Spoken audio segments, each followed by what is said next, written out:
김에 한번 이 공약과 현재 진행 상황을 저희 학계가 많은 토의를 하고 있습니다만 평가와 그리고 세부 과제들에 대해서 살펴볼 또 좀 더 진도를 나가야 되는 그런 시점에 있습니다. 그래서 오늘 화두가 되는 이슈들을 좀 담아보고자 했습니다. 우선 신정부의 노동정책의 큰 방향을 제 코멘트 빼고 객관적으로 이렇게 보면은 뭐니 해도 일자리 창출을 모든 정책의 상위 개념으로 끌어올렸다 이렇게 볼 수가 있고요. 그 다음에 공공부문 일자리 창출을 해서 81만 명에서 금년도에 공무원 채용을 소방, 경찰, 근로감독 등 공무원 채용을 해가고 있고 하려고 있고, 그 다음에 인천공사 공기업 방문을 필두로 비정규직의 정규직화가 공공기관을 필두로 이루어지면서 또 민간 대기업에도 이제 확산되는 그런 분위기에 있습니다. 그 다음에 공약에 담고 있는 대기업 비정규직의 고용 부담세 신설, 그 다음에 비정규직 사용자, 이건 이제 유럽에 있던 방식인데 이런 부분을 상당히 이제 탈규제화 하였는데 우리의 경우에는 이제 비정규직 사용 제한 이익을 담고 있습니다.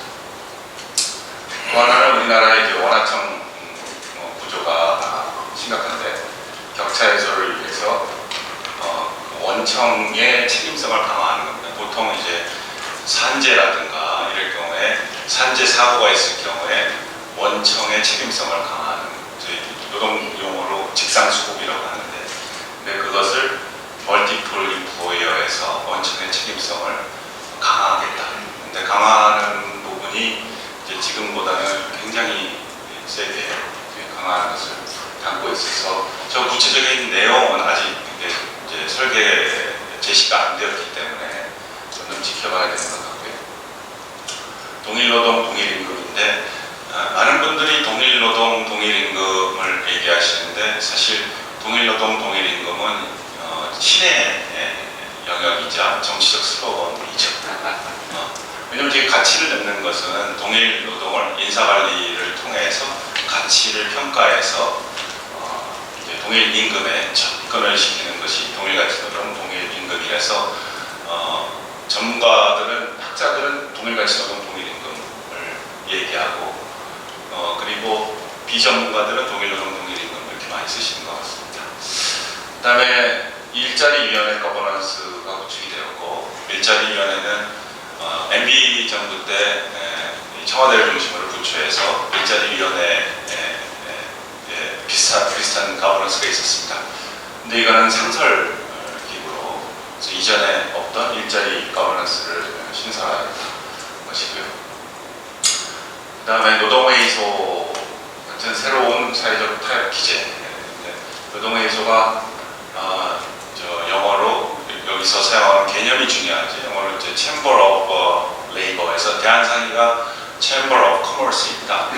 그래서 대한상의 구조의 카운터파트를 보시면 되는데, 대한상의가 사실은 지역 상의가 있죠. 그래서 쭉 올라와가지고 대한상의가 전국 단위가 있는데, 마찬가지로 지역 단위의 Chamber of Labor를 두고, 그리고 현재는 그 세부 안으로서 회비를 이제 강제 가입을 하고 0.5% 임금에 내고 고용보험 내듯이 실업급여에서 내서 그 부분을 대한상의 챔버 오브 커머스하고 챔버 오브 레이버와 같이 이제 협의권 내지는 이제 교섭 이런 것들을 해가겠다라는 것을 담고 있습니다.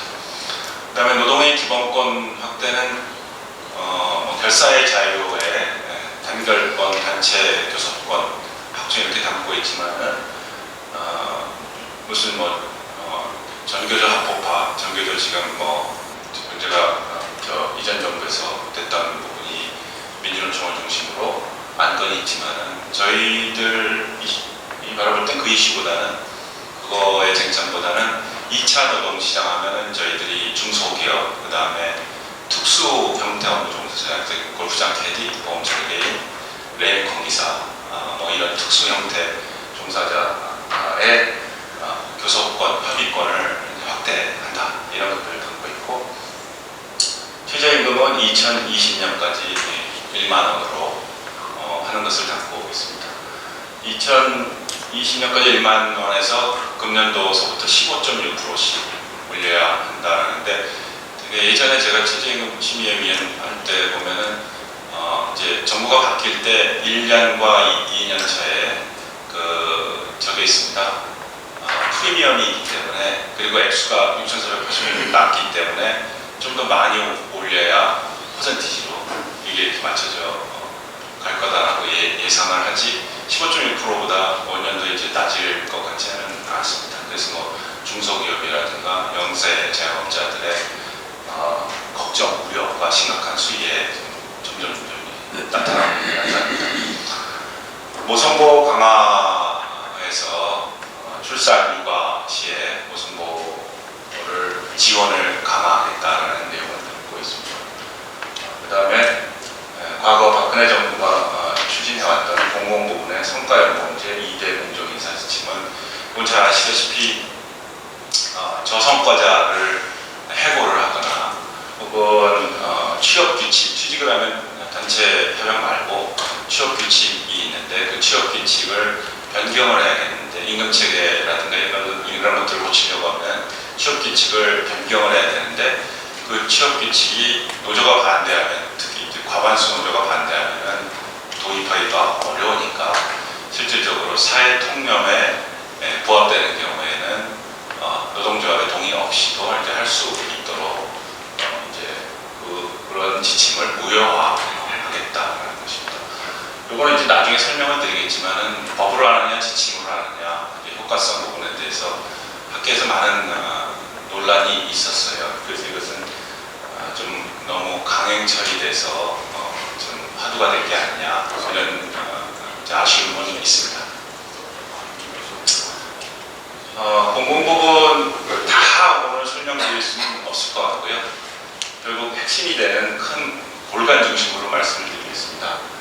공공부문 일자리 창출에 대해서 말씀을 드리겠습니다. 이 슬라이드 내용은 이런데요.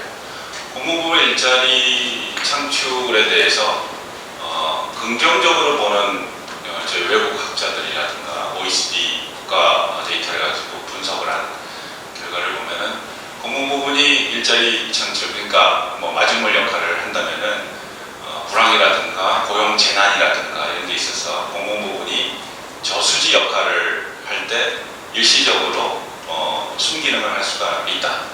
그런데 그게 고인물이 되면 안 된다.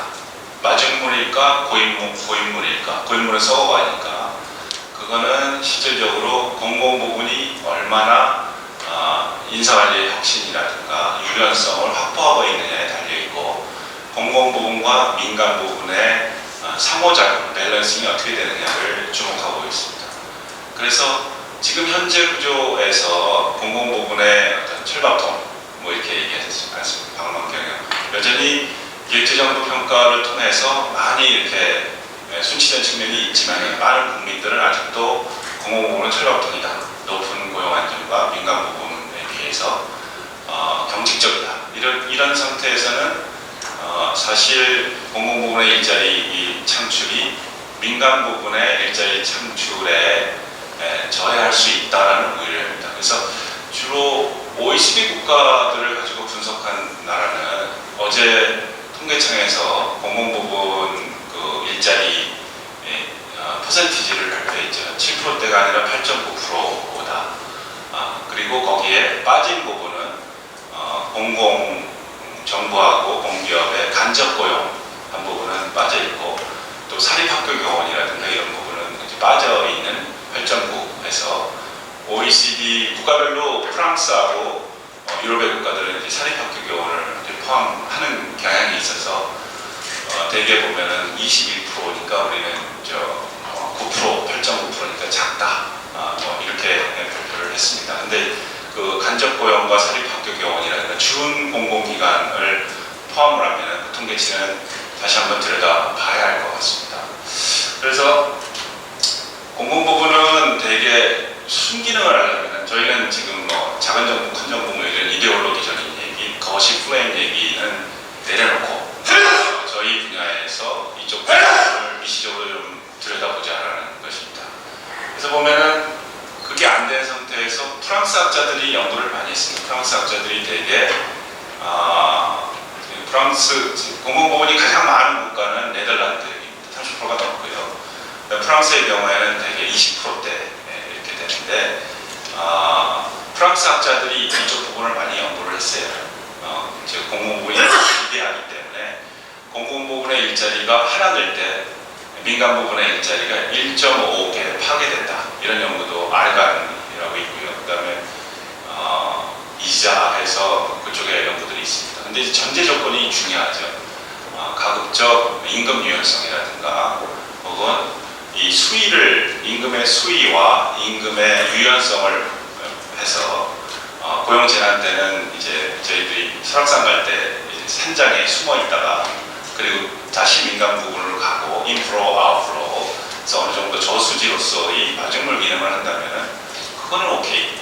근데 이게 갇힌 문이 돼서 민간 부분의 인력들을 쭉 빨아들인다면은 결국 민간 부분의 인력을 공공 부분을 하고 민간 부분의 역동성을 떨굴 수 있기 때문에 하냐 아냐의 논쟁보다도 하려면은 그런 유연성 혁신을 전제로 해야 된다. 이런 얘기를 하고 있습니다. 특히 뭐 임금 유연성 등등등 학자별로 다르기는 하지만 그런 연구들이 많이 이루어지고 있습니다. 그래서 그 가운데 우리나라에서 필요한 유연성 공공 부분의 혁신이라고 할 수 있는 것은 역시 직무 설계라든가 뭐 이런 내용들을 담고 있겠죠. 좀 더 가도록 하겠습니다. 그래서 재정을 도전하는 일자리보다는 그 부분을 사실은 롤 모델이 돼야 되는데 영세 중소기업의 경우에는 그걸 따라가기에는 이제 너무 영세하고 지불 능력에 한계가 있고 모델이 안 된다는 문제가 있고 공공부문의 직무 표준화, 직무 인프라, 공정임금이 있는데요. 요즘 뭐 성과급 뭐 이런 것들이 화두가 되는데 성과 기본은 일종의 나타나는 급여의 현상이고 직무냐 직능급이냐 이거는 그걸 지불하는 방편을 나타내기 때문에 성과급을 안 하고 직무급으로 간다라는 것은 사실은 용어가 좀 맞지 않는 용어입니다. 그래서 이제 공공부문의 직무 표준화라면 한전의 청소, 그다음에 경비 혹은 다른 서무 이런 직무들이 다 있지 않습니까? 그게 KBS라든가 다른 데에 만약 거의 유사한 직무를 하고 있다면 임금을 같게 받고 그리고 일정 레인지 내에서 노사가 교섭해서 하도록 해야 되지 한쪽은 뭐 많이 받고 한쪽은 매우 적게 받고 그래서 그쪽 부분이 노사관계의 힘에 의해서 공공부문의 임금이 결정된다면 그거는 안 된다. 거기다가 공공부문 일자리 창출이 추가적으로 이루어진다면 사실 비합리성의 확대 대상이 될 수 있기 때문에 실질적으로 공공부문의 직무를 표준화하고 인프라 구축하자는 노력을 해야 한다. 힘들더라도 그건 계속 학계에서 주문을 해왔습니다. 근데 이제 어렵고 지난한 숙제이기 때문에 이건 진도가 안 나간 상태에서 공공부문 확대로 이어지기 때문에 저희들이 이 시점에서 걱정을 해야 되는 부분은 공공부문 그 노동시장 내지는 인사관리의 혁신을 어떻게 강한 톤으로 유지하지 않으면 공공부문 확대의 그 부작용이 우려하시는 부작용이 현실로 올 수 있다라는 말씀을 드려야 할 것 같습니다. 그리고 공공부문은 일자리 창출이 중요는 하지만은 되게 뭐 행정학 하시는 분들 차원에서는 이제 역시 대국민 서비스를 하는 것이 공공부문의 목적이다. 그러면 이제 그 차원에서 어떤 필요한 일자리들을 창출을 해야 하고 그 또한 예를 들어서 소방, 경찰, 근로감독 하면은 그들이 하는 업무들을 소분류로 직무 설계를 해서 투입을 하고 근데 이제 소분류가 아니라 대분류를 하다 보면은 그것이 반드시 국민이 필요한 현장 인력으로 간다는 보장이 없습니다. 그러니까 그 부분을 이렇게 잘 해달라는 거죠. 그리고 사실 그들이 가서 가서 다른 업무로 한다든가 그러면은 이게 필요했어. 여기 불 끄고 이게 그 근기법 임금체를 잘 지키는 최저임금 잘 지키는 감독해. 근데 사무직으로 근무한다면 의도하는 게 아니죠. 그래서 그 디테일을 좀 봐주는 게 매우 중요하다. 그 다음에 역시 생산성 부분도 우리들이 주문을 해야 하는 것 같습니다. 이런 것들이 잘 갖춰야 민간 부분과의 어떤 롤 모델과 밸런스, 인프라 이런 것이지 공공 부분이 민간 부분과 차이를 두면서 음영의 차이를 크게 하면은 민간 부분의 부작용, 부추 효과 이런 것도 크게 발생할 수 있다라고 얘기를 합니다.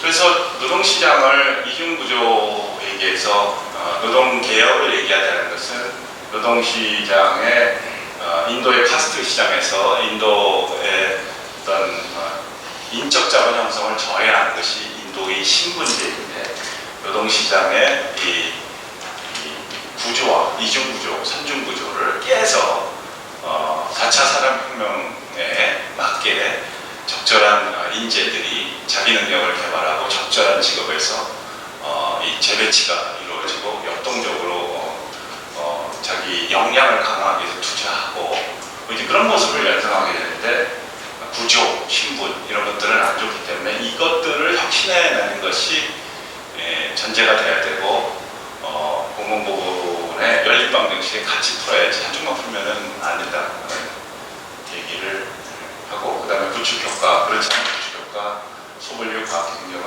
써놓고 있습니다. 그 다음에 공공부문에서 또 민간부문까지 영향을 주고 있습니다. 비정규직의 정규직화 이슈인데 한 가지 지적을 해야 될 사항은 비정규직의 개념이 뭐냐 하는 것이죠. 그래서 헷갈리죠. 또 쉽게 얘기를 드릴 수 있는 것은 법적으로 무슨 기간제법이라든가 이런 데 정의가 되어 있지만은 우리가 따를 수 있는 비정규직법의 정의는 통계청 그 기준을 따를 수 없다. 통계청 기준은 사실 2003년인가에 노사가 합의해서 통계청이 받아서 그 기준에 따라서 지금 공표를 하고 있는데 그러다 보니까 이제 국제 비교에서 좀 떨어져 있죠. 그러니까 예를 들어서 파트타임 하면 우리나라는 모조리 비정규직으로 다 들어가지만은 근데 외국의 경우에는 얼마든지 좋은 파트타임 정규직이 있죠. 꽤 많죠. 그리고 파견하면 우리나라는 모조리 다 비정규직인데 일본의 경우에는 상용직 파견이 있습니다. 그건 좋은 일자리예요, 굉장히. 그러니까 우리는 시간제, 파견 이런 것들이 비정규직이다 이렇게 프레임이 돼 있고 통계청이 그렇게 되니까 사실 외국과 좀 차이가 있죠. 근데 최근 들어서 이 비정규직을 범위를 확대해서 해석하는 경향이 있습니다. 그래서 인천공항공사에 외주화를 주는 그런 업체들이 굉장히 많죠. 공항에 가시면 그 업체들이 거의 대부분 그 비정규직으로 사실 직접 고용하는 비정규직은 14명인가요? 그것밖에 안 되지만은 공항에서 일하시는 외주업체들은 사실은 원청하고 다른 건데 그걸 다 비정규직으로 카운트해서 광범위한 비정규직을 설정하고 그것을 정규직화하는 것이기 때문에 비정규직의 데피니션 부분이 확대 해석을 하고 있고 외주화까지 간접 고용까지 포함을 하고 있다 이렇게 해석해야 될 게 맞는 것 같습니다. 그리고 또 한 가지는 이제 무기계약의 개념인데 무기계약은 원래 정규직이 있는데 여기에 후봉제하고 그다음에 수당도 많고 상여 이렇게 지급되고 그렇기 때문에 지금 비정규직을 그 정규직으로 해놓으면은 인건비가 얼마나 많이 증가하고 나중에 퇴직하더라도 줄줄이 사탕으로 이렇게 가니까 감당이 안 된다. 그래서 이분들이 걱정하는 부분이 고용 안정이니 무기계약으로 그래서 비정규직이 안고 있는 계약의 일회성들을 내려놓고 고용 안정만은 도모해 주자라고 탄생한 게 무기계약이고 이 무기계약을 이전 정부에서는 정규직하고 비정규직 사이에 있어서 좀 정규직에 가깝게 해석을 하였습니다. 그런데 이 신정부에서는 무기계약을 좀 더 비정규직에 가깝게 해석을 하고 있습니다. 그래서 우리가 비정규직 논의할 때 그 개념과 데피니션 이런 것들을 명확히 하고 그리고 정책을 대칙하고 정책을 평가할 때 이제 그 그것이 지금 전제가 안 되고는 서로 다른 얘기를 할 수 있다는 것이고요. 그래서 지금은 무기계약화가 아니다. 비정규직의 정규직화는 그야말로 정규직화를 의미한다. 이렇게 해석하면 될 것 같습니다. 이 부분도 마찬가지로 공공 부분을 살펴보면은 뭐 대기, 큰 규모의 공공 부분이 있고 또 강소형이 있고 또 기타 공공기관 여러 가지 형태이죠, 사실은. 이런 상태에서 그나마 노사가 힘을 합쳐서 직무 설계라든가 성과급이라든가 이런 것도 잘하는 데 있습니다. 그리고 또 굉장히 노사 관계가 안 좋아서 아주 엉망진창인 공기업도 있고요. 근데 그렇게 잘하는 데는 사실은 뭐 무기계약을 하거나 정규직을 해줘도 그렇게 감당할 수가 있습니다. 나름대로 합리적 노사 관계를 갖고 있기 때문에 하는데 엉망진창이 된 데에서 비정규직을 정규직화하게 되면은 이전에 정규직 인사관리 시스템이 안고 있는 독소적인 게 다 들어오게 되는 거죠. 그러면 이제 모조리 비정규직 정규직화는 안 된다. 그러니까 노동시장의 공공부문의 성과주의의 긴장성은 놓치면 안 된다. 공공부문을 일자리 창출을 한다면 그러면은 성과주의는 강화를 하고 그리고 열심히 노력하고 건강한 노사관계를 가질 때는 오히려 상줘야 된다. 모조리 후퇴시키면 안 된다. 후진적 노사관계를 가진 데는 사실 페널티를 물리게 하고 이 공공부문의 디시플린이 유지가 돼야지 그것마저 포기를 해서는 안 된다. 뭐 그런 얘기입니다. 그리고 이건 지금 방금 말씀드린 내용이고요. 그래서 공공부문은 사실은 CEO라고 해야겠죠. CEO와 노동조합의 입장이 사실 같습니다. 임기 정해져 있고 연임하기는 거의 어렵고 내 임기 동안에는 큰 사건 사고 없이 그러니까 다합적 노사관계를 필연적으로 가질 수밖에 없는데 그 다합적 노사관계는 공익과 배치가 되기 때문에 저희들은 다합적이라고 하는 것이죠. 그런데 그렇기 때문에 그런 상태에서 스스로 사적 자치로 개혁을 하라는 것은 모순이죠. 할 수가 없는 거죠. 그렇기 때문에 약간의 팔빌특기는 불가피하다. 그렇기 때문에 공공부문은 끊임없이 지켜보고 그리고 개혁을 주문하고 이래야지 일시적으로 하고 성과주의 긴장성이 흩어지게 되면 쉽게 방망경영의 함정으로 갈 수 있는 구조이다라는 것은 국민들이 이건 아마 잘 이해하시는 부분인 것 같습니다. 이건 방금 설명드린 그런 내용을 담고 있고요. 그래서 2대 공정인사지침은 이전 정부에서 한 부분은 저희 학계에서는 상당히 많은 학자들이 이거는 좀 잘못한 거 아니냐 이렇게 얘기하는 학자들이 더 많습니다. 사실은 노동법학자는 물론이고 저희도 왜냐하면은 하려면 법으로 해야 된다. 왜냐하면 지침으로 하게 되면은 이렇게 추진했다가 소송당하면 노동시장의 거래 비용이 올라지고 혼돈이 이루어진다. 그러니까 이 지침은 일종의 티커 엔진 같은 건데 이 내용은 200km 달리는 것이기 때문에 엔진 과열이 있을 수 있어서 그 책임은 사용자가 다 뒤집어 쓰게 된다. 지금 뭐 1심 판결도 나왔지만 결국 아니다 나왔는가. 그래서 이쪽 부분은 법을 어떻게 통과하냐 지금 국회 구조에서 그러니까 지침이라도 빨리 해야 되지 않냐. 근데 이쪽 부분은 그리고 기업의 인사관리 담당자를 물어봐도 이게 하는 게 과연 일자리 창출의 핵심 과제였냐 박근혜 정부 때 그거는 퀘스천 마크를 많이 할 일이 엄청나게 많은데 왜 굳이 이런 후순위 메뉴를 꺼집어서 강력하게 추진하고 리스크 테이킹을 할 필요가 뭐가 있었느냐라는 것은 여전히 퀘스천이 있습니다. 그래서 민간 부분 일자리 창출 패러다임은 OECD와 많은 학자들이 more and better more는 양이고 better는 질인데 여기에 약간의 다이내믹스 이제 시계열상에 거기 있습니다. 즉 불황이라 뭐 이럴 경우에는 more가 중요하다. 그러니까 아베가 잃어버린 30년, 20년 동안에 이전 정부도 불황 속에는 우리 일본 근로자 및 청년들을 위해서는 일자리 양이 중요하다. 그래서 일자리 양을 끌어올리기 위해서 노동 규제를, 탈규제를 많이 했습니다. 그 당시에. 그리고 나서 일본 노동시장이 지금 굉장히 좋습니다. 청년 실업도 4.4% 해서 우리보다 반토막에 훨씬 좋습니다. 취직 못해요. 취직 뭐 다 합니다. 근데 그런 상태가 됐을 때는 실제로 일자리 진로엔에서 예를 들어서 파견을 신고제의 소과제로 바꾼다든가 동일노동 동일임금을 강조한다든가 그래서 브레이크를 거는 거죠. 그래서 엑셀러레이터를 가속 페달을 밟을 때 하고 브레이크를 밟을 때 하고 이 경기 조응적으로 잘한다는 것이죠.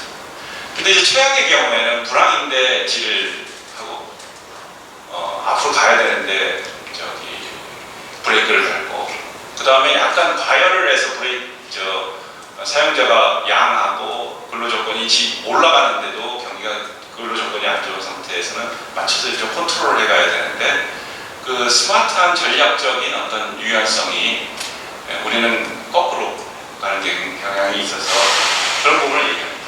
그래서 more and better에서 more가 돼서 나중에 better로 넘어가는 것을 저희는 가교라고 하죠.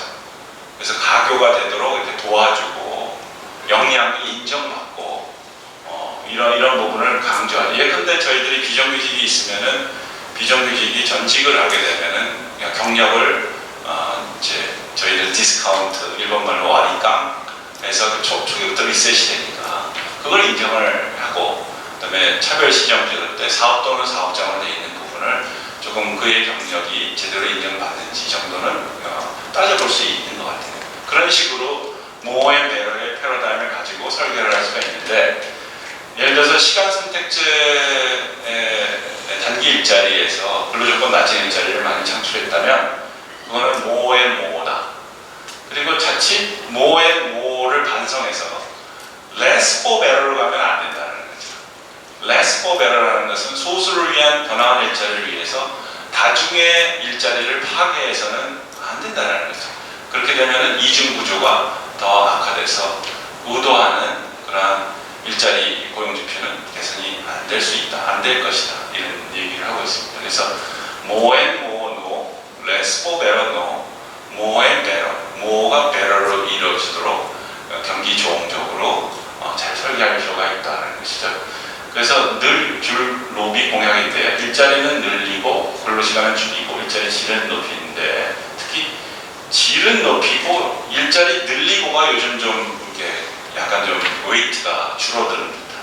그래서 이 부분이 밸런싱 되는 것이 매우 중요하다는 것입니다. 그래서 지금 방금 말씀드린 내용이고요. 지금 가만히 있어도 이 청년 실업이나 이 문제는 이 정부 말에 가면은 아마 좋은 성과를 나타낼 것입니다. Why? 왜냐면은 지금은 청년이 박근혜 정부 때 20에서 24세 매년 태어나는 게 그때 일시적으로 60만이었습니다. 매년 태어나는 아이들. 그 금년도에 대학 들어가는 아이들은 전체분 계시면은 무지 힘들었습니다. 왜냐면 역대 그 코호트에서는 가장 많이 애들이 태어났습니다. 근데 이 정도 말로 가면 40만으로 쭉 떨어집니다. 그러니까 일자리 수가 변화가 없다는 전제하에서 70만은 노동시장의 공급의 압력이 무지하게 높습니다. 근데 가만히 있어도 40만으로 쭉쭉쭉 빠지면은 당연히 청년 실업 문제는 약간 이렇게 진정 상태로 빠질 것입니다. 그러니까 청년이나 이런 부분에 돈을 쏟아붓기보다는 4차 산업혁명에서 IT 신기술에서 좀 긴 호흡으로 투자를 해나가는 것, 이 산업정책, 디맨드 정책, 노동 수요 정책 이런 부분을 관리를 해주는 게 훨씬 더 중요하고 도리어 걱정해야 되는 것은 이제 쏟아지는 이제 고령자 일자리는 아마도 고용 안정보다는 단기성 일자리를 많이 창출해 주는 것이 미처 사양 전망을 대비하지 못한 고령 노동시장에 대비하는 부분이다. 이렇게 학자들은 주문하고 있죠. 그래서 그 부분에 맞춤형으로 이 타겟을 분명히 해줬으면 좋겠다는 것이고요. 그래서 민간 부분 일자리에서 비정규직 제로라는 것은 민간 부분에 있을 수가 없고요. 다만 이제 경영학 인사 관리에서 핵심 업무와 주변부 업무가 있습니다. 투 티어 인사 관리가 있는데 제가 지금 맡게 가고 있는 시간이 이런 식으로 좀 총명이만 괜찮. 네, 40분. 40분이요. 그래서 지금 핵심, 그러니까 저의 회사의 핵심 업무가 남의 회사에는 주변 업무가 있을 수 있습니다. 그래서 모조리 이 핵심 업무를 상시적 업무라고 해서 할 수는 없습니다. 그러니까 이게 회사마다 다르다는 것이죠. 예를 들어서 여기 전산 업무, 어떤 회사는 아마 대부분의 회사에서는 이제 주변부 업무로 하겠죠. 전산 시스템이고.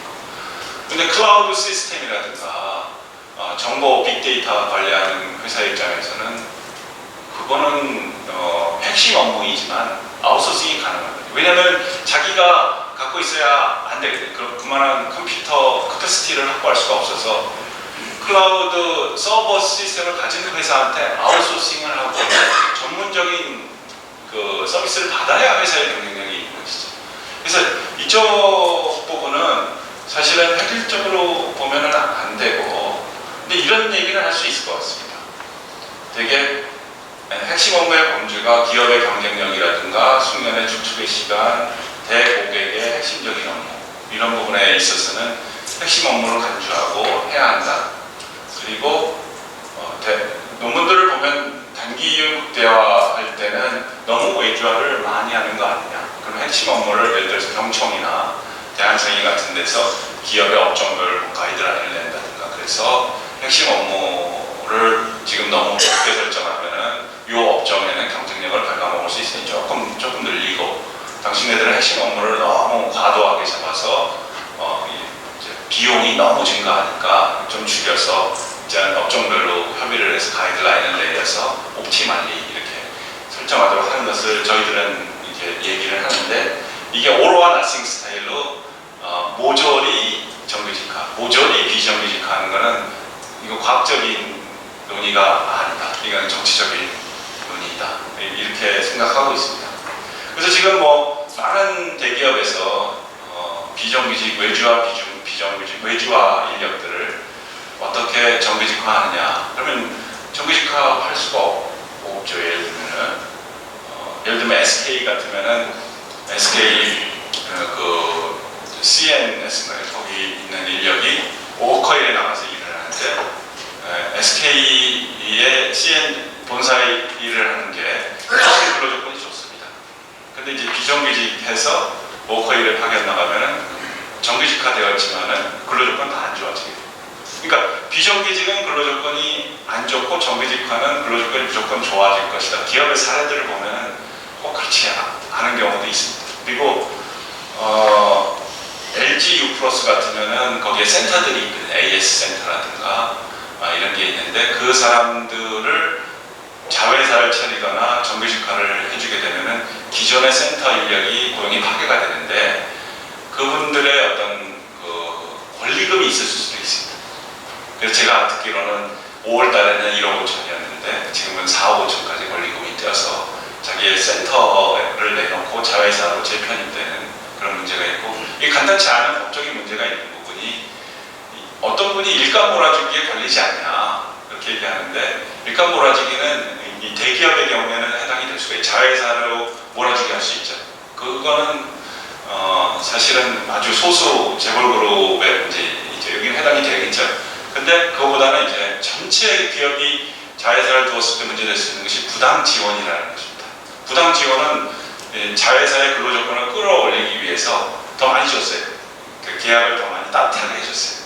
그러면은 이제 시장 단가에 비해서 너무 많이 줬으니까 그거는 좀 문제가 되지 않냐라고 주주가 소송을 내면은 사실 문제가 될 수 있어요. 그러니까 그 부분을 잘 과학적으로 설계를 해서 합리적으로 하지 않고는 이게 간단치 않은 문제이기 때문에 기업들은 이제 골머리를 알아가고 있고, 한 반 정도 이상의 기업은 아무 생각이 없거나 뭐 지금 쓰나미는 몰려오고 있는 현실이다 라고 말씀드려야 할 것 같습니다. 또 넘어가죠. 그래서 지금 우리 화두가 되는 것이 격차 해소인데요. 격차에서는 또 더 상위 개념이 좋은 일자리 창출의 필요 조건이다. 그러니까 두 개의 관계 설정을 개념적으로 잘해야 되는 것 같습니다. 좋은 일자리 창출은 우리를 따지면은 임금님 이렇게 할 수 있고요. 격차 해소는 좌의정, 영의정, 그다음에 우의정은 유연성. 이원 연립방 정식을 풀어야 일자리 창출이 좋은 일자리 창출이 이루어지는데 그 한쪽만 가지고는 안 된다는 것이죠. 그래서 필요 조건이지만 그것만 한다고 되지 않고 고용 유연성과 같이 맞물려서 이루어져야 한다라는 것인데요. 고용 유연성 하면은 사실은 자꾸 이전 정부나 순전 정부를 연상하는데 유연성의 설계는 다양합니다. 근데 그 부분을 어떻게 담아내느냐 하는 게 중요한데 지금 논의나 메뉴가 거의 없습니다.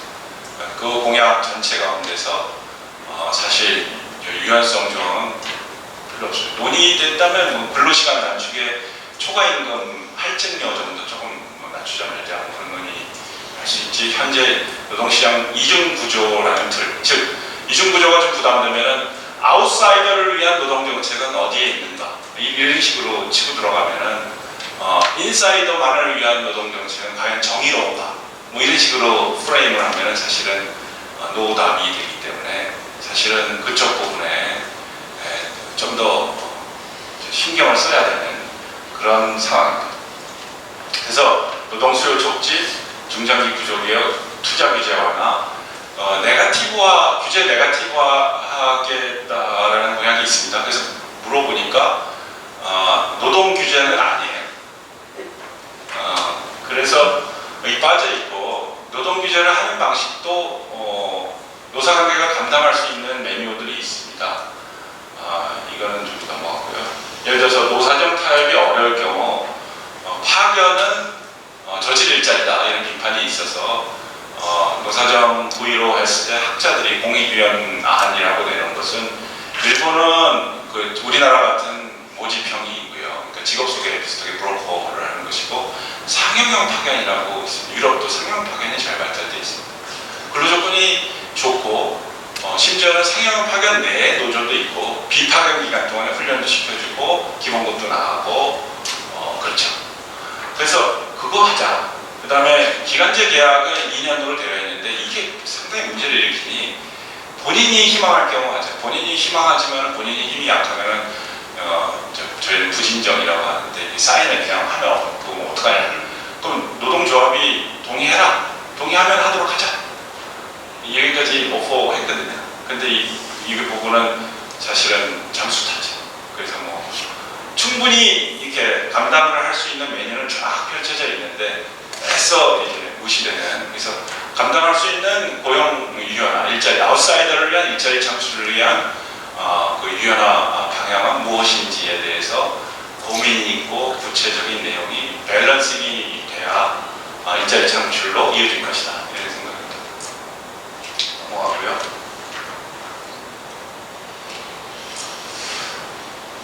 이것도 지금 일자리위원회가 있는데 일자리위원회의 구성이 고령자, 여성 등 노사정위원회는 한국노총과 경총, 경영자단체주 이렇게 계시죠.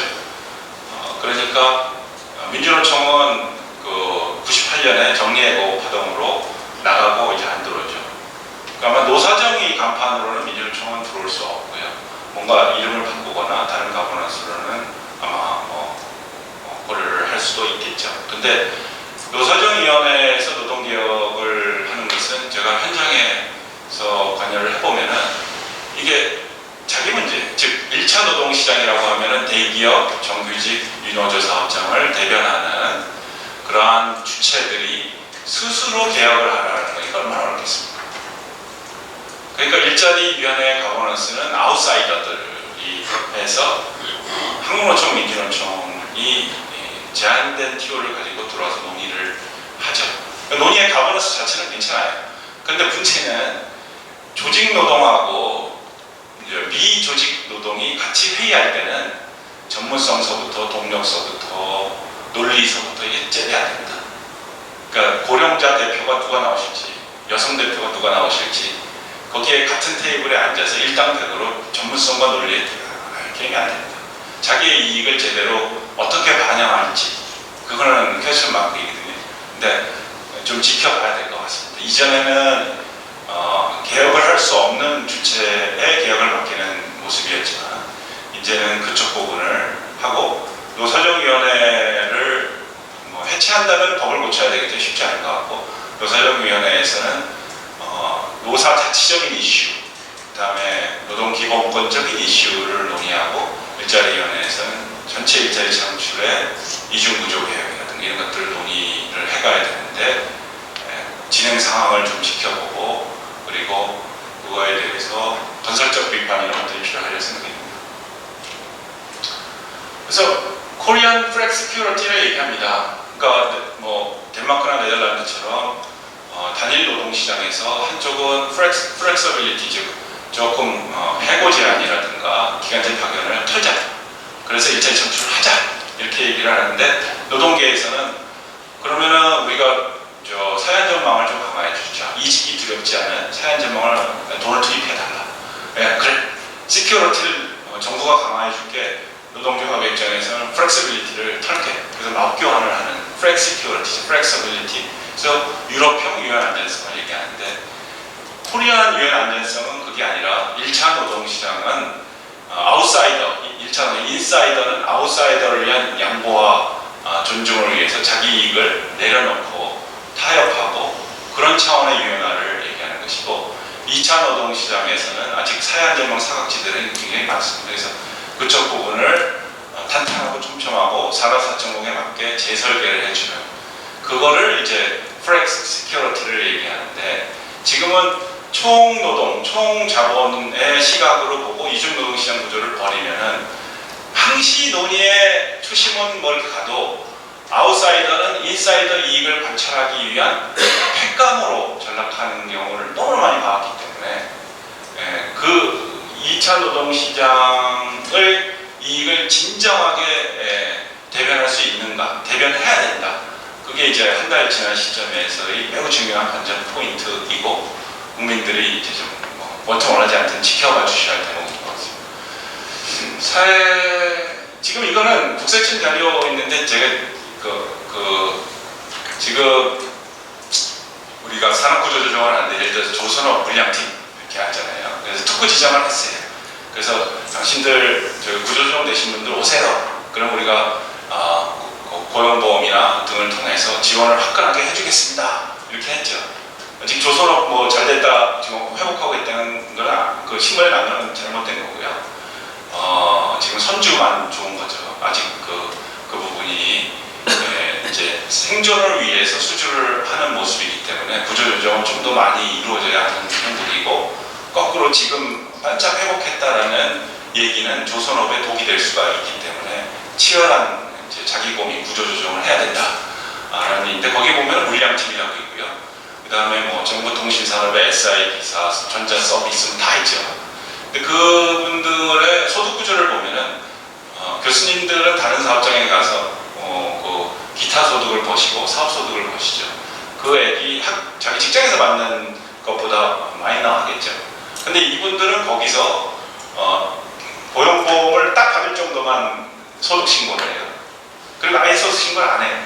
그 나머지 개인 사업자, 그 다음에 무등록 그 사업자로 해요. 근데 근로자처럼 일해요. 그러니까 소득세는 기타 소득세니까 4.4만 내요. 물량팀이 거의 물량팀, 돌관의 이름이 그런 돌격 관찰이라는 뜻입니다. 근데 그분들이 사연전망 한다 그러니까 전화가 와요. 혹시 그거 타먹으면 제가 해양 플랜트 잘 나갈 때 1억 벌었거든요. 소득세가 35%거든요. 체납까지 때려 맞으면 실업급여 그거 좀 타먹으려다가 어마무시한 국세청으로부터 이 보복이 두려워서 신청 못하겠어요. 어떡하죠? 지금은 다행스럽게 신청해도 됩니다. 왜냐하면 이게 전산이 분리되어 있기 때문에. 근데 전산이 통합되면은 한 10년 있다가 클레임이 올 수는 있죠. 그렇죠. 근데 유럽과 같은 경우에는 이게 통합이 되어 있죠. 많은 사람들이 사회안전망 강화, 그 다음에 특고에서 고용보험 산재 가입하면은 우리 사회안전망이 강화된다라고 생각하시는데, 실제로 고용보험에 가입한 특고는 224명에 불과하고요. 그리고 쓰기에 친하지가 않아요. 그렇기 때문에 일종의 돈만 내고 이용률이나 1인당 마진율을 계산해보면 자영업이나 이런 게 굉장히 높습니다. 그래서 노동의 세계, 공장에서 공장법적인 사회안전망을 버리고 4차 산업혁명에 우버와 에어비앤비 근로자까지 포섭을 할 수 있는 신시대의 사회안전망을 구축하지 않고는 사회안전망 강화라는 개념에 대해서는 사실 허구적인 그런 착시가 있을 수 있기 때문에 이쪽 부분도 재구조화하지 않고는 우리는 이제 사회안전망 산업 4.0 얘기를 하기에는 부끄러운 상태다. 이거 좀 넘어가고요. 요 얘기는 말씀드려야 될 것 같네요. 노동과 고용은 좀 다르죠. 고용이라 하면 많은 분이 상상을 할 때 노동시장의 수요와 공급의 펀더멘탈이 상호작용을 통해서 일자리 창출이 이루어지는 것이다 라고 해야겠죠. 어찌 보면 불투정 다수를 통한 것이고 노동공급정책, 산업정책, 수요촉진정책, 공급촉진정책 이런 것들이 아우러서 일자리가 만들어지는 모습을 생각을 하죠. 그런데 그건 고용이고, 노동은 많은 사람들이 집단적 노사관계를 생각합니다. 민주노총, 한국노총, 노사관계. 그러니까 노동의 시각에서 고용을 어프로치를 하게 되면은 10%만을 위한 노동시장 정책이 될 수가 있다는 것이죠.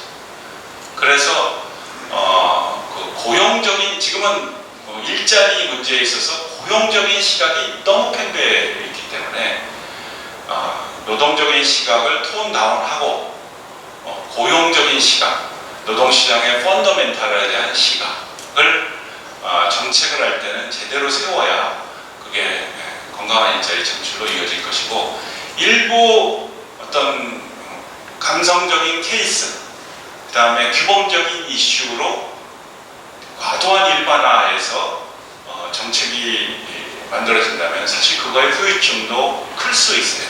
그렇기 때문에 좀 중립적으로 크게 우리 대한민국의 불특정 다수의 국민과 근로자를 위한 노동정책을 세워야 된다는 초심, 균형성 이런 것들을 주문해야 할 것 같습니다. 뭐 하나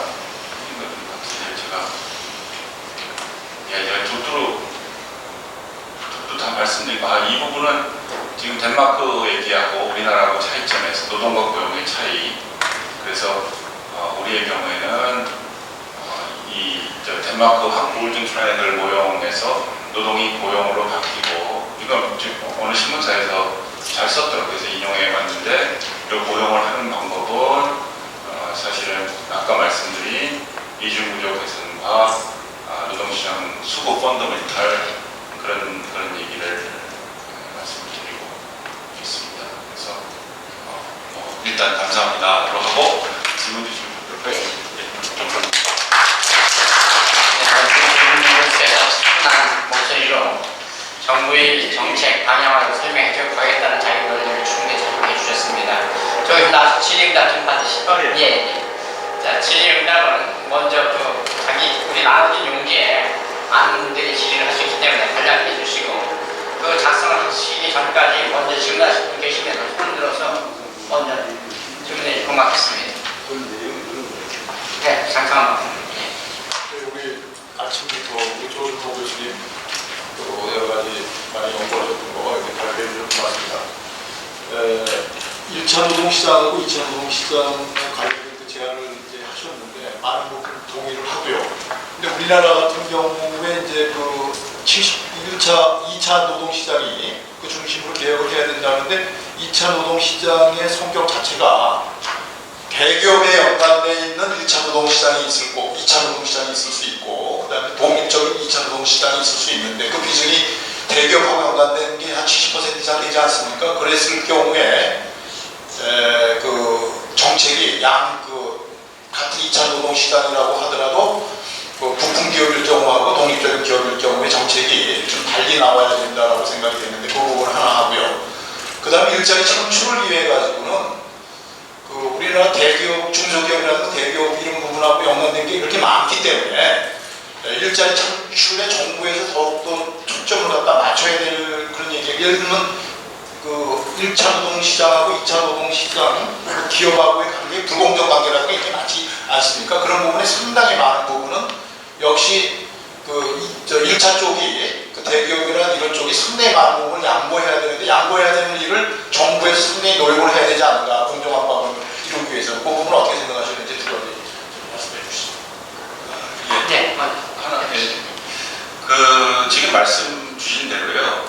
그 사실 뭐 우리나라 컨베어 벨트 자동차 생산하는 현대자동차 공장을 가봐도 이게 벤더들이 쫙 있죠. 1차, 2차, 3차. 그래서 그 벤더 이하의 부품, 아주 작은 부품도 있는데 그건 벤더라고 안 하더라고요. 그래서 벤더가 과연 3차냐, 5, 6차까지 카운트를 할 것이 이게 좀 쟁점이긴 한데 자기가 이 사실 생산 사슬이 밸류 체인이 이렇게 국내에도 이렇게 쫙 되어 있고 국제 되어 있다라는 것이 이제 경제와 생산과 산업을 아는 사람들의 상상이죠.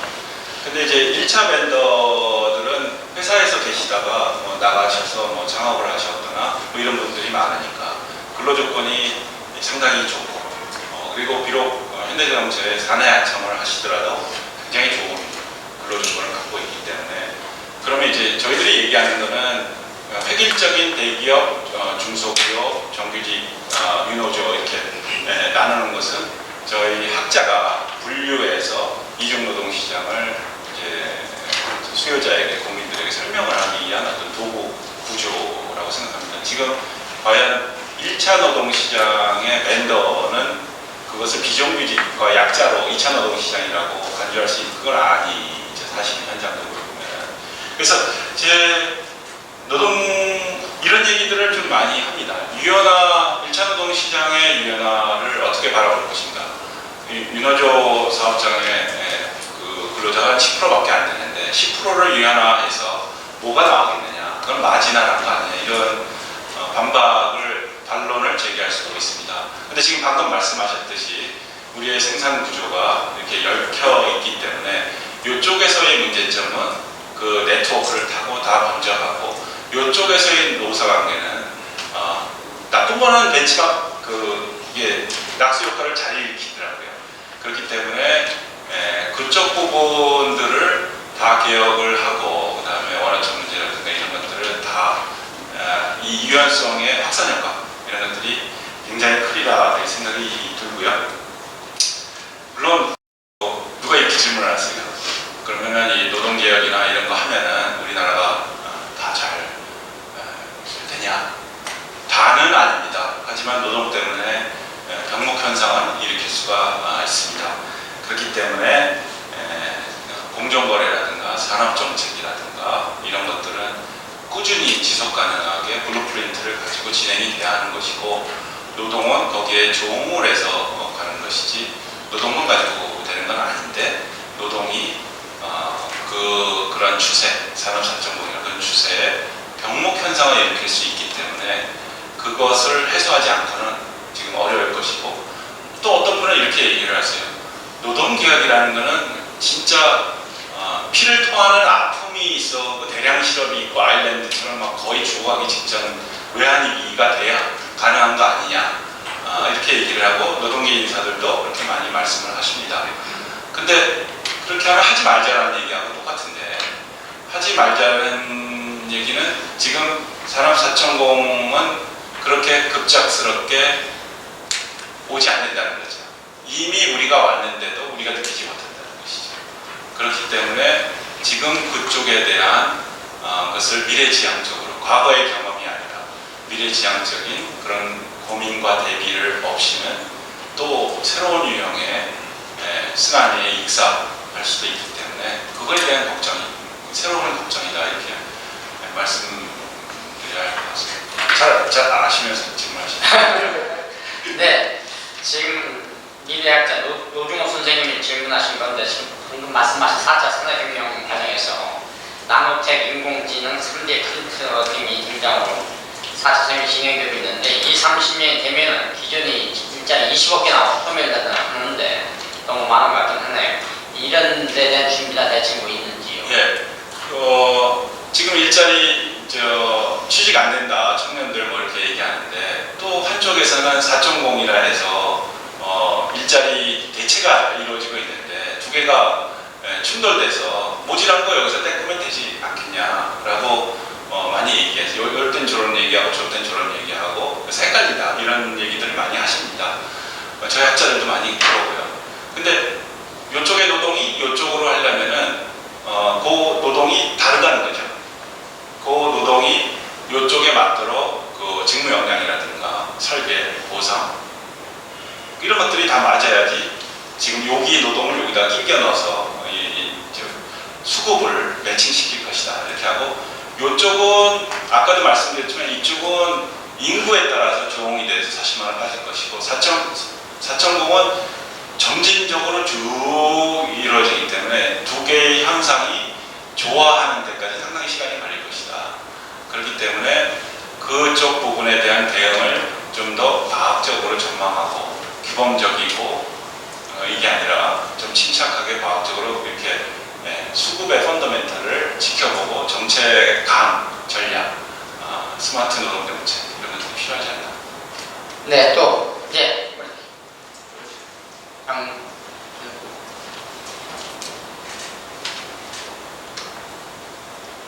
오늘 선생님께서 좋은 강의 주셨는데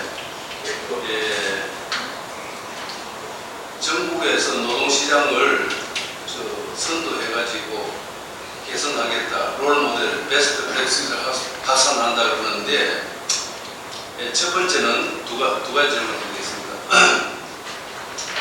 우리가 지금 정규직화 기존 노조도 이 분담해가지고 파트타임제를 해가지고 신규 채용을 확대하는 이는 선진화된 이 롤모델이지 지금 소방직하고 경찰직 이런 것 전가시키 베타 공공 서비스입니까? 그 다음에 그런 건 선진화된 거는 하나도 도입도 안 했어요. 두 번째는 지금 직무 설계, 직무 포주나 직무 인프라 구축하는데 이게 애매해요. 어떻게 한다는 것이 직무 선진하고 거스한지.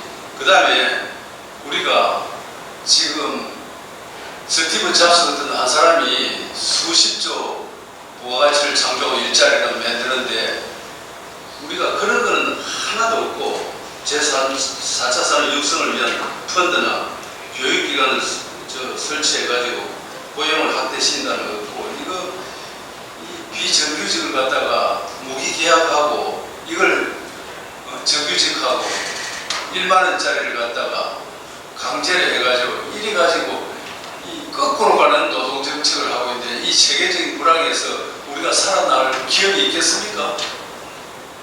이 두 가지 대책에 대해서 좀 한번 설명해 보세요. 정부 비하는 할게. 나는 정부가 지금 롤 모델이나 베스트 프랙티스 하는 게 아무것도 없다고 생각해요. 저는 성균관 대학에서 애들 교육자라서 제가 감당할 수 있는 말씀을 드리면요. 뭐 이제 진행이 되고 있으니 그거는 이제 제가 한 일이 아니니까.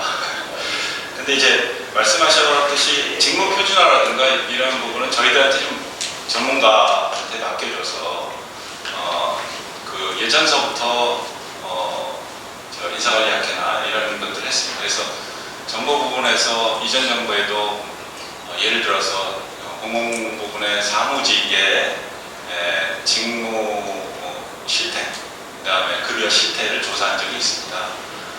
근데 너무나 크게 차이가 나서 덮어버렸어요. 왜냐? 어떤 동일한 직무를 하는데 1억을 받고 최저임금 2천만 원을 받고 동일한 직무인데 근데 그 인프라를 예를 들어서 사무직 하면은 그 난이도 이렇게 해서 설계를 하자 공공 부분은 다른 나라 다 하거든요.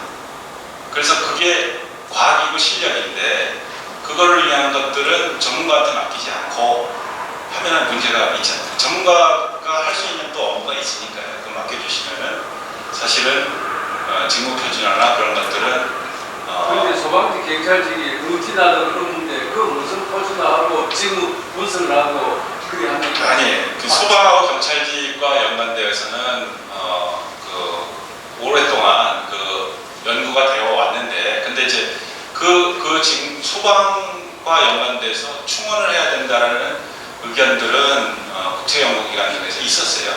그런데 문제는 이제 충원을 하지 않고 근로조건을 올리는 쪽으로 투입이 돼서 실질적으로 그리고 소방 인력 가운데서도 불 끄는 인력이 있고 사무 인력이 있습니다.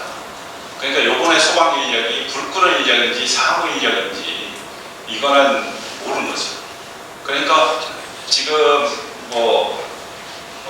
답답을 하셔도 악마는 디테일에 있다 하듯이 그쪽 부분을 조금 침착하게 좀 더 과학적으로 이제 봐주는 거는 지켜봐 주시고 좀 전문성이라는 게 있지 않습니까?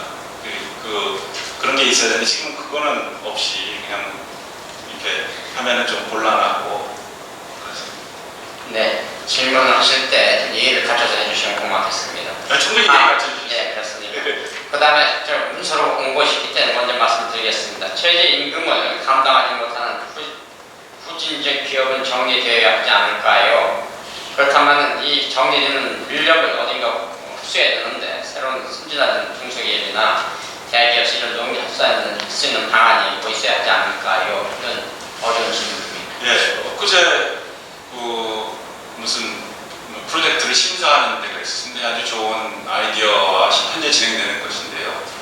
조선업종에 그러니까 이것도 조금 지혜가 필요한 부분인 것 같습니다. 조선업종에서 쏟아져 나오는 용접이라든가 이런 분들 계시잖아요. 그런 분들이 예를 들어서 건설이라든가 육상 플랜트 쪽에 평택이라든가 울산 창원 쪽에 수요가 있어서 그쪽으로 일종의 전직을 하면은 같은 근로조건은 아니지만 유사한 근로조건을 할 수 있어서 그것에 어떤 지금 워크넷이나 이런 건 안 되거든요. 빅데이터를 구축해서 이쪽으로 해야 되는데 실질적으로 이렇게 넘기려고 하니까 우리 나와바리에서 이질적인 인력들이 들어오니까 우리 이익을 침해한다라고 해서 이제 노사 갈등이 있거든요. 그래서 그쪽 부분을 조금 인력이 전국 단위로 취업할 수 있는데 어떤 데는 여전히 인력이 부족한 데가 있습니다.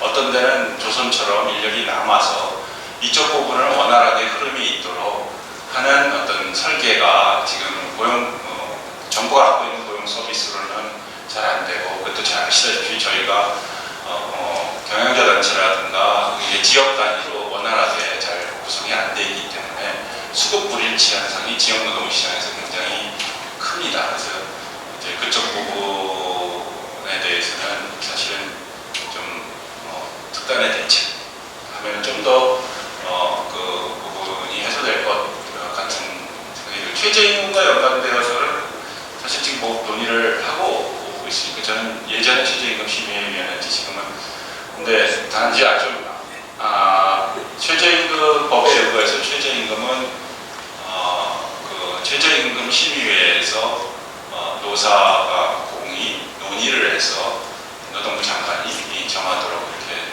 최저임금법에 되어 있고 유사근로자와 유사근로자의 임금 그다음에 생계비 물가 등을 감안해서 정하도록 이렇게 되어 있죠. 물론 이게 지역 그다음에 무슨 이렇게 근데 이제 지금은 공약으로 들어 있고 그리고 그것을 달성하기 위해서 퍼센티지로 되어 있기 때문에 그 법과 지금의 행정이 다소 맞지 않는 부분이 있습니다. 그래서 최저임금을 인상했을 때 영세 자영업자한테 크레딧 카드 예를 들어서 할인해 준다든가 그다음에 임대료를 좀 지원을 해준다든가 이렇게 하는데 그 또한 또 국고가 이제 들어가는 부분이라서 그리고 그것으로 충분히 막아진 것 같지가 않아서 사실은 그 부분은 사실 상당히 이제 정면 충돌하는 모습이기 때문에 그쪽 부분에 부분에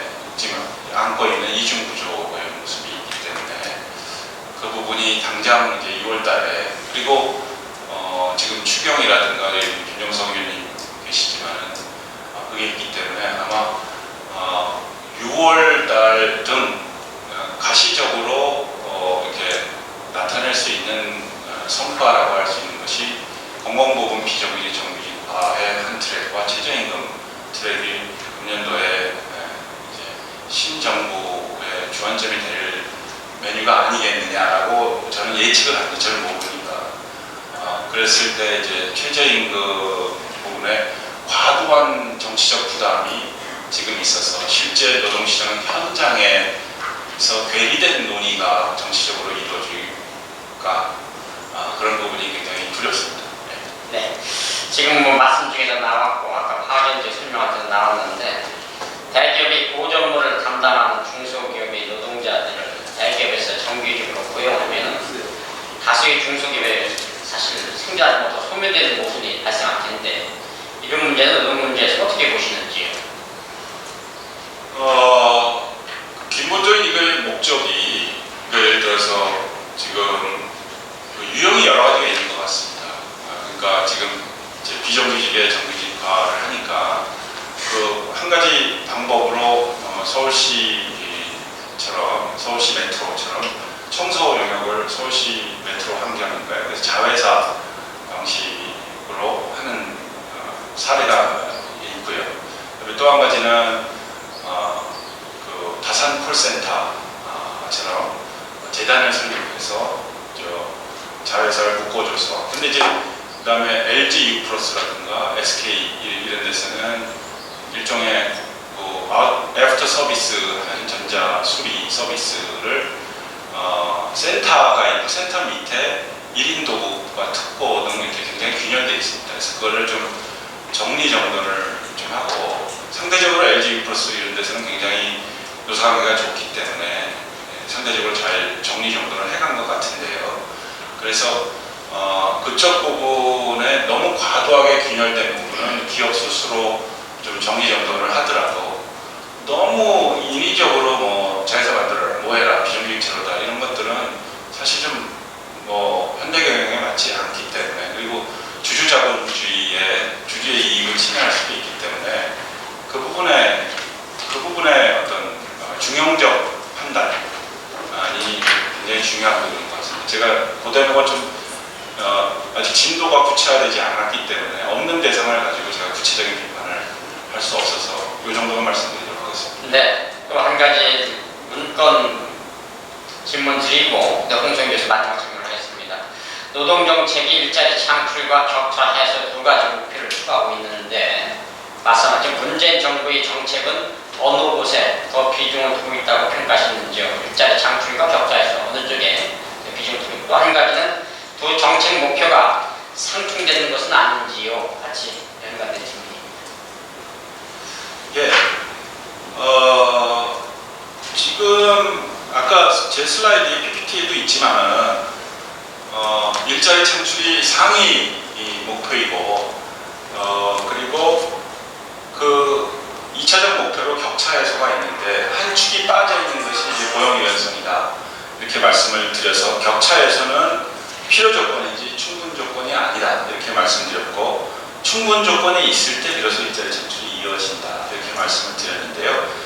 지금 평가를 하면은 이제 격차 해소에 방점이 있는 것 같아서 고용 유연성의 공약은 보이지가 않습니다. 그래서 그쪽의 그 균형성을 어떻게 할지 그렇게 된다면 일자리 창출이라는 포장지로 격차 해소라는 내용만 갖게 되니까 사실 진정한 일자리 창출을 위해서 격차 해소와 더불어서 그쪽의 난제를 어떻게 터치하고 어떻게 풀어가느냐 하는 것들이 굉장히 어려운 숙제이고 근데 지금은 언급이 안 되고 있어서 안타까워요.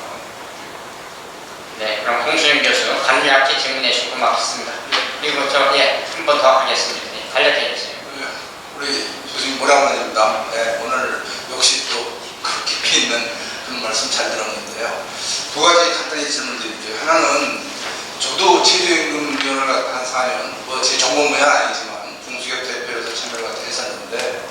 그때마다 상당히 그 답답함을 느껴 결정 방식이죠. 항상 노동계라든가 경영계 대표가 한쪽이 퇴행한 상황에서 결정이 되는 방식이었는데 저는 지금 이 만으로 해서 3년 안에 달성한다는 건 중소기업들한테 엄청난 부담이 될 거고 정말 너무 걱정스러워요. 제가 전 중소기업 연구한 사람으로서 봤을 때는. 그래서 우선은 첫째, 얼마 전 신문 보니까 일본 같은 경우는 결정 방식에 있어서 지역별로 업종별로 아마 최저임금을 갖다 다르게 설정을 하는 것 같더라고요. 그런데 우리는 그냥 획일적으로 결정하고 있지 않습니까? 그래서 우리 같은 경우도 그런 식의 결정 방식이 가능한 거에 대한 말씀해 주시고요. 그 다음에 지금 당장 목전에 닥친 것이 이 문제인데, 제가 그때 최저임금을 할 때 현장에 가보게 되면 어떤 데서는 그 현장에 있는 인력들이 최저임금이 올라가게 되면 우리 회사 망해가지고 우리 자식들 먹여 살릴 길이 없다. 그러니까 민주노총 위원장한테 당신이 우리 자식들 먹여 살릴 거냐는 이런 질문을 던지는 정도로 아주 열악한 그 현장이 있거든요. 그래서 그런 기업들은 지금처럼 가게 되면 분명히 무너질 텐데, 그래서 지금 그걸 갖다 대응하기 위해서 우리 주교수님이 생각할 때 만약에 이런 식으로 간다면, 만으로 간다면 그럼 이걸 어떤 식으로 해서 이 난제를 풀어야 되는지, 얼마만큼 많은 중소기업들이 여기에 해당될지 모르지만 혹시 그런 아이디어가 계신지 한번 여쭤보고 싶고, 또 하나는 저는 줄여주시죠. 한 가지만 더 여쭤보죠. 하나는 또 저겁니다. 언론을 통해서 보지 못했던 얘기인데, 노동회의소하고 원화청 사용자 공공책임제, 이게 사실 유럽이라든가 미국에서 어느 정도 이런 것들이 일반화되어 있는지 언론에서 이게 보도를 못 봐가지고 오늘 처음 듣는 얘기인데, 그것 좀 한번 얼마나 이런 것들이 활용되어 있는지 한번 말씀해 주십시오. 네, 마지막 질문 하나 더 하고 전수경 선생님, 예, 마지막. 간단히 질문 드리겠습니다. 제가 지금 공무원 일자리에 대해서 개념이 잘 몰라서 교수님께 여쭤보고 싶은 게, 아시겠지만 우리나라의 다른 나라 어떤지 모르겠는데 대부분 공공기관에서 업무를 수행할 때 센터라는 걸 많이 만듭니다. 그러니까 취업을 위해서 고용보직 플러스 센터라던가, 제가 붙을 때마다 설명을 들을 때 대체 이 나라의 센터가 몇 개인지 되게 궁금할 정도로 센터가 어마무시하게 많고, 그리고 아시다시피 이제 정부가 업무를 수행할 때 직접 수행을 하기보다 대부분 다 협회라던가 조정에서 하는데, 결론적으로 이제 OECD 기준에 제가 저번 대선 때 이제 저는 공연을 만들면서 공공부 일자리에 저희가 적다는 말을 하는데, 과연 공공부 일자리를 어느 정도의 각국마다 기준이 다른지 모르겠지만, 제가 아까 말씀드린 뭔가 센터, 협회, 아니면 특히 지금 현 정부에서는 사회적 기업을 되게 많이 주창을 합니다. 사회적 기업은 제가 봤을 때 결국은 지지추구 세력처럼 국가의 돈으로 움직이는 곳인데, 결국 그들도 공공부 일자리를 포함해야 되지 않느냐. 그러면 결국 우리나라의 공공부 일자리는 엄청 많은 게 현실이라는 게 이제 추측이 되게 궁금하고요. 또 하나는 이제 제가 이제 지난 정권에서 사실 이제 저희가 취업을 위해서 여러 정책을 했음에도 불구하고 잘 안 되기 때문에 국민들이 좀 실망하셨을 텐데, 고용복지 플러스 이런 데서 대부분 하는 분들이 교육을 시킵니다. 제가 이제 교수님께 여쭤보고 싶은 건, 아까 이제 황금 트라이앵글 모델 이렇게 말씀하셨는데, 네덜란드 같은 경우 제가 알기로 이제 노동을 갖다 되게 유연하게 이동해주는 걸 되게 잘해서 실직을 하고도 이제 바로 이직을 한다는 얘기를 얼핏 들었는데, 제가 이제 고용노동부 이런 쪽에 대체 무슨 교육을 시키냐, 네일아트라든지 이런 식으로 이미 포함된 그런 교육 말고, 진짜 아까 말씀하신 4차 산업이라든가 이런 걸 위한 교육을 뭘 하냐라고 물어보면은 말로 잘하고 있다고 하거든요. 근데 실제로 제가 그분에 잘 몰라서 그런지 어떤 교육을 시켜야 정말 이렇게 노동 유연성이 제대로 이룰 수 있을지 좀 궁금해요. 맞습니다. 네, 제가 답변 드릴 수 있는 것만 답변 드리겠습니다. 최저임금 그러니까 지금 주신 질문들의 핵심이, 우리는 시즌 내만 일하고 시즌 끝나면 다 이제 집에 가고, 그러니까 최저임금 부분도 사실 6월 6말 7초에서 정해지면은 안개가 사라지듯이 고민도 다 있고 그런 모습인 것 같습니다. 그래서 지금 말씀 주신 인프라 정비 부분은 예를 들어서 지역으로 할지 일본처럼 그래서 저기 등급을 정해서 그래서 조금 이제 생계비가 차이가 있으니 좀 부담을 고용과 이제 기업의 부담을 좀 현실 사정에 맞게 쿠션을 좀 주지 않으라는 거였는데 저는 개인적으로 그거에 동의를 하고요. 근데 이제 그걸 하기 위해서는 사실은 왜 그것이 어렵냐면 지역 단위로 최저임금을 설정했을 때 우리 국민 정서가 그거를 얼마나 감당할 수가 있겠는가. 이제 아직도 지역적인 이제 균열이 있는데 그것이 우리가 노동시장 문제가 아니라 정치적인 색채 두려움 때문에 논의를 진도를 못 나갔습니다. 이제 그런 부분이 불쑥불쑥 최저임금 올린다고 그러니까 지역별로 하자라고 하니까 이 두 개의 이슈가 이렇게 좀 아름다워 보이지는 않거든요. 그러니까 인프라적인 숙제, 산업 4.0의 교육이라든가 이런 부분은 사실 정치적 색채를 빼고 인프라적인 이슈니까 꾸준히 계속 축적의 시간을 가지고 만들어 왔었어야 되는데 통계 정비서부터 이런 게 잘 갖춰지지 않으니까 유불리에 대해서 논의가 되고 이슈도 제도 설계도 유리할 때만 하고 시즌이 끝나면 다 집에 가고 그리고 최저임금을 이전 정부 말에 이렇게 정하는 공익의 주체냐 문제가 있다. 그러니까 그러면 미국처럼 국회에서 우리 의원님 김영석 의원님께서 국회에서 정해 주십시오. 이렇게 하다가 사실은 그거 별로 정치권이 진심 원치 않으실 것 같으세요. 저희 최심이 앞에서 데모하는 게 낫지 국회 앞에서 데모하는 게 별로. 그러니까 사실 그게 겉과 속에 그 다름이 있기 때문에 밀린 숙제들을 이제 차분히 해나가는 게 필요할 것 같고 올해 해당이 되는 건 어쨌든 최저임금을 이제 굉장히 15.6으로 이상 이게 압력을 갖고 있기 때문에 사실 지금 최저임금과 통상임금이 이렇게 붙어 있다가 대법원 판결로 통상임금이 수당이 많이 들어가서 올라가고 있습니다. 근데 최저임금이 그대로 있기 때문에 산입 범위 문제라든가 주유수당이라고 있습니다. 그래서 토요일날 일하는 그 주유수당을 어떻게 최저임금에 포함 불포함 문제가 여전히 클리어가 안 돼서 법 자체가 모호한 상태이기 때문에 최저임금인데 그런 것들이 굉장히 또 쟁점으로 될 수 있어서 아까처럼 일본의 최저임금이나 노동정책을 보면 후생노동성 등 굉장히 힘을 가지고 이렇게 몰아서 합니다. 그렇기 때문에 우리의 경우에는 정부가 몰아서 이렇게 할 수 있는 그런 것이 일본하고 다르기 때문에 사실 좀 더 어려운 부분이 있습니다. 그래서 숙제는 의심받지 않을 때 평상시에 열심히 건강하게 해야 되는데 우리는 평상시에는 안 하고 시즌 때 끼어 팔기 이 식으로 논의해서는 이게 안 된다라는 얘기고요. 그 다음에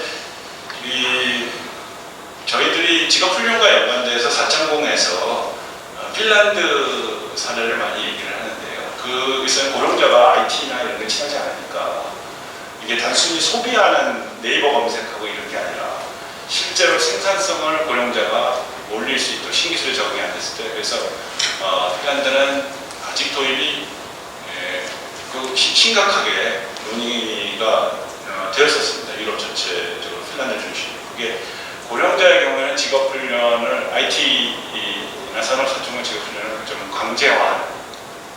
근데 이제 아시다시피 우리 고용보험을 3, 4업의 직업훈련이 있잖아요. 실업급여보험한테 직업훈련.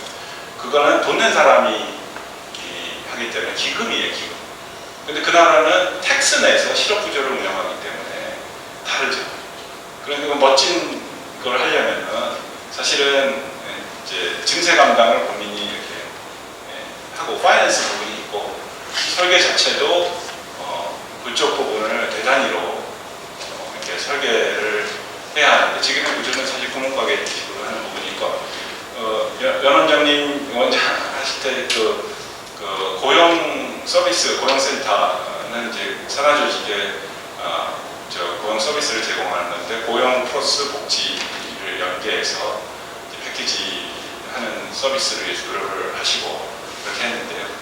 그 센터는 필요한 부분이고요. 효율화를 해야 하는 숙제가 남아있고 그래서 센터도 카세터도 있고 여러 가지가 있으니까 또 옥석 가리기를 해서 마찬가지로 좀 성이 안 차시지만은 그거의 디테일이 기능되도록 좀 이전 정부, 지금 정부 모두 다 어떤 전문적인 영역의 정치적인 내진르기 기능과 판단으로 해서 나중에 나오느라 하는 것들을 이제 더 이상 하지 않고 맡길 건 맡기고 큰 방향 이렇게 해야지 개입해서는 안 되는 시시콜콜한 디테일에 개입하고 큰 방향을 얻는 그런 모습을 보면 좀 곤란하고 전체적인 공약의 메뉴도 중요하지만 그것이 상호작용을 통해서 정책의 큰 패러다임은 무엇인지 좀 종합적 시각으로 견지해야 되지 않나.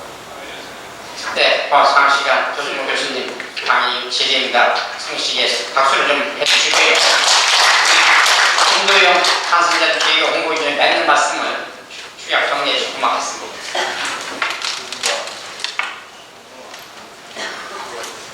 네, 김도영입니다.